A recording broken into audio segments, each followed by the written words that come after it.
when you're talking about the Bangladesh army, would they want to stop this ethnic cleansing which is happening, the violence on the streets which is happening? Sheikh Hasina had pushed the army into the barracks for decades. Do they now have the gumption to come out of the barracks and take control of the situation? Yeah, so I think that is really the $1 million question, isn't it?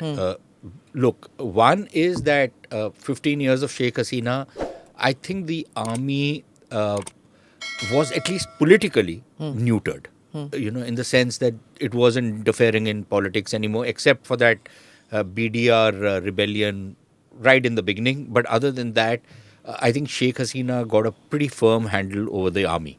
It is another matter that she made the biggest mistake by appointing her own relative as the army chief, because, in some societies, relatives are the first ones to actually stab you in the back.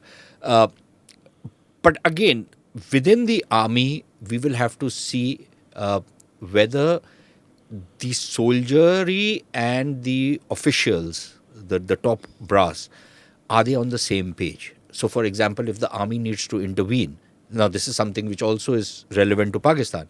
If the army really wants to intervene, is the army a unified body, a cohesive body in the sense that armies are normally? I don't know. I don't have a firm handle over that. Secondly, if the army was to take on Islamists, would the soldiery go along with it? I think that is going to be very critical.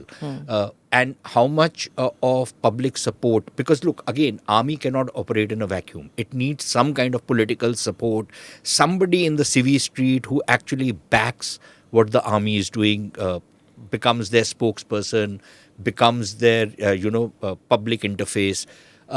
Will they be able to find a credible political organization or body or group of people who will be able to do that? And in Bangladesh case, it's usually students who take over this kind of movement. And the students right now, we know where they're coming from. So there is going to be that particular issue. But I think, in a very historical sense, the irony is that what the Pakistanis were trying to make out of Bangladesh in 71, the Bangladeshis have managed to do on their own in 2004. True. When I hear them on debates these days, Sushant, TV debates, when they come on Indian TV debates, they really sound like Pakistanis, and that was never the case. Yeah. Some of the arguments that they are presenting... Pakistanis sound reasonable these days.